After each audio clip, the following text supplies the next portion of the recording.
అందరికీ నమస్కారం అమ్మ. ఈరోజు మనం తెలుసుకుంటున్న అంశం ఏంటంటే 6వ తరగతి తెలుగులో మొదటి పాఠ్యాంశమైన అమ్మఒడి అనే పాఠ్యాంశానికి సంబంధించి టోటల్ టెక్స్ట్ బుక్లో ఉన్న అంశాలను చూద్దాం. ఈ పాఠ్యాంశంలో వినడం, ఆలోచించి మాట్లాడడంలో చిత్రంలో ఎవరెవరు ఉన్నారంటే చిత్రంలో అమ్మ తన పిల్లలు ఉన్నారు. అమ్మ పిల్లలకు ఏం చెప్తుందంటే విద్య గురించి, గొప్పతనాన్ని గురించి తెలుపుతుంది.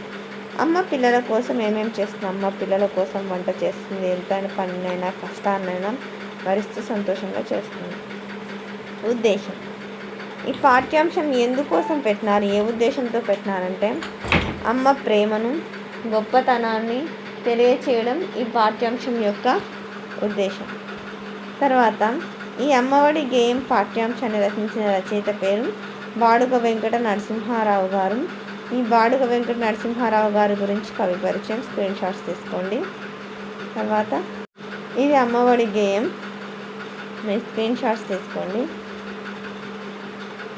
ఎక్కడికక్కడ స్క్రీన్ షాట్స్ తీసుకున్నాను. ఒకవేళ అక్షరాలు కన్నా క్లియర్ కనిపించకపోతే నెట్ క్వాలిటీ పెంచుకొని స్క్రీన్ షాట్స్ తీసుకోండి. ఇది అమ్మఒడి గేయం యొక్క సారాంశం. మీరు ఇది కూడా స్క్రీన్ షాట్స్ తీసుకోండి. మీరు ఈ సారాంశం స్క్రీన్ షాట్స్ తీసుకొని నేర్చుకుంటే కనుక అమ్మఒడికి సంబంధించి పెద్ద క్వశ్చన్స్ ఇస్తే కనుక ఈజీగా రాసేయచ్చు. ఉక్త లేఖనానికి సంబంధించిన పదాలు.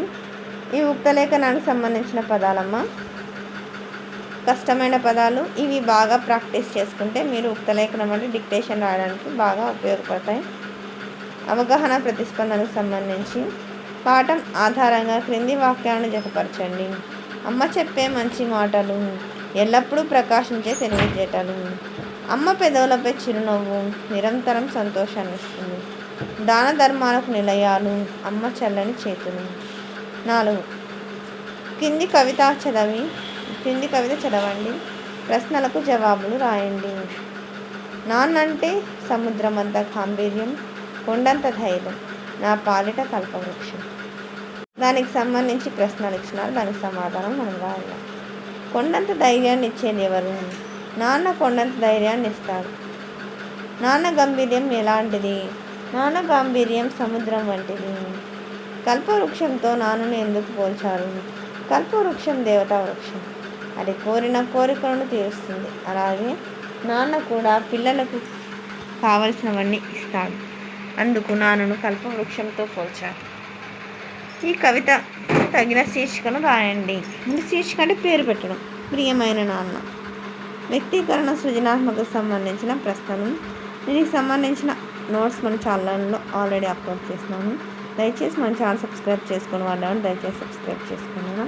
మీరు సబ్స్క్రైబ్ చేసుకుంటే మీకు ఆ వీడియోస్ అన్నీ వస్తాయి. మీకు సబ్స్క్రైబ్ చేసుకొని లైక్ చేసి షేర్ చేసి మీ ఫ్రెండ్స్కి, రిలేటివ్స్ అందరికి కూడా మన ఛానల్ సబ్స్క్రైబ్ చేసుకోమని చెప్పండి. పెద్ద ప్రశ్నల్లో 3వ ప్రశ్న చూడండి. మీ పాఠశాల గొప్పతనం తెలియచేసేలా క్రింది గేయాన్ని పొడిగించండి. అందమైనది మా బడి, తెలివిని నేర్పే మా బడి, ఆటను నేర్పే అమ్మఒడి, మంచిని పెంచే తాతనుడి, చెడును రానివ్వనిదడి, నేర్పుతుంది కలివిడి, అందుకే మాకిష్టం మా బడి, వడివడిగా నడిచి చేరుతాం మా బడి. భాషాంశాల్లో క్రింది పదాలను చదవండి, రాయండి. పదాల్లోని అక్షరాలకు వర్ణమాలలో 0ను చుట్టండి. ఇక్కడ పక్కన పదాలు ఇచ్చినారు. ఈ పదాలు ఈ వర్ణమాలలో ఉంటే, ఇప్పుడు ఆ ఉంది ఆశాలు కదా, తర్వాత కింద షా ఉంటుంది, ఇట్లాంటివన్నీ ఉంటాయి కదా. ఈ అక్షరాలకి ఈ పదాల్లో ఉన్న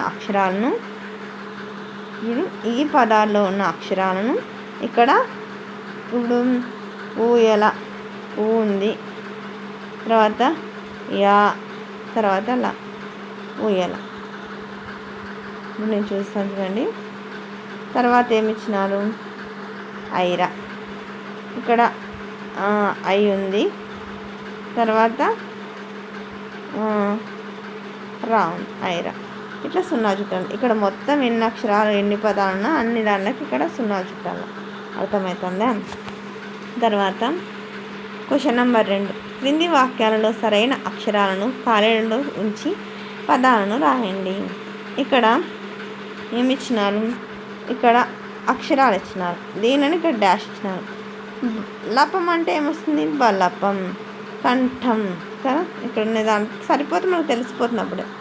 తర్వాత అరక, ఆభరణం, పతకం, ఇంధనం, శతకం, సఫలం, శంఖం,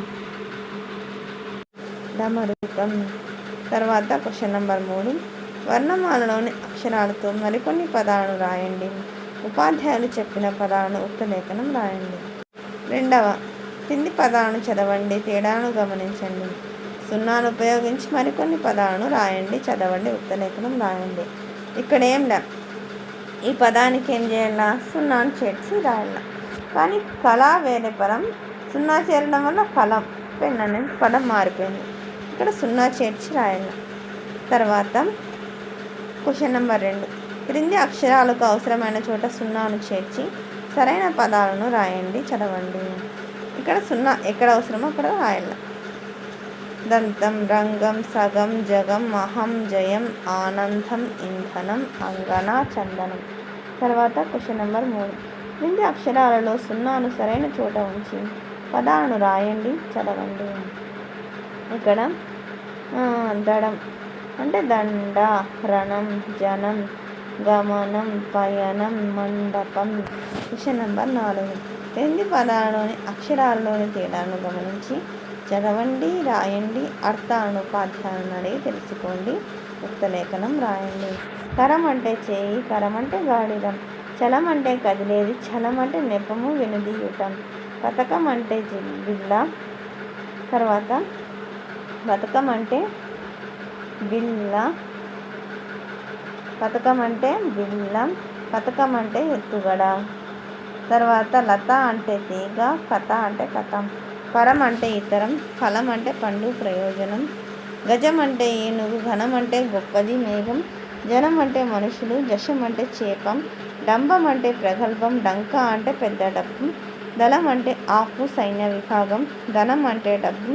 బలపం అంటే పలక పుల్ల, బలపం అంటే పలక పుల్ల, బలపం అంటే పలక పుల్ల, బలపం అంటే పలక పుల్ల, పలక పుల్ల. తర్వాత నెక్స్ట్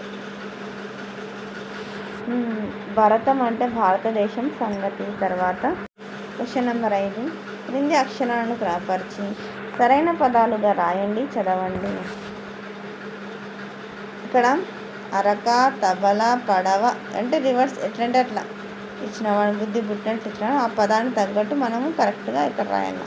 వనజ, నగరం, తరంగం, ఆనందం, సంతకం, కండరం, మండపం. తర్వాత క్వశ్చన్ నెంబర్ 6, క్రింది పట్టికలోని పదాలను చదవండి, 2 పదాలను కలిపి అర్థవంతమైన పదాలను వాక్యాలు చదవండి, రాయండి. అమల పలక, మర పడవ, హంస నడక, పడవ పయనం, దశరథ తనయ, శనగల గంప, ఘనతగల వంశం, మంగళకర మండపం. అందరికీ శనగ పంట. అందరికీ ధన్యవాదాలమ్మా. ఇంకా మా ఛానల్ సబ్స్క్రైబ్ చేసుకొని వాళ్ళు ఎవరైనా దయచేసి సబ్స్క్రైబ్ చేసుకొని, లైక్ చేసి, షేర్ చేసి మీ ఫ్రెండ్స్కు, రిలేటివ్స్ అందరికీ మన ఛానల్ సబ్స్క్రైబ్ చేసుకోమని చెప్పండి. మన ఛానల్ సబ్స్క్రైబ్ చేసుకొని ప్రత్యక్షంగా, పరోక్షంగా సపోర్ట్ చేస్తున్న వాళ్ళందరికీ పేరు పేరున ప్రత్యేకమైన హృదయపూర్వక ధన్యవాదాలు. అందరికీ ధన్యవాదాలు. దయచేసి మాత్రం స్కిప్ చేయండి.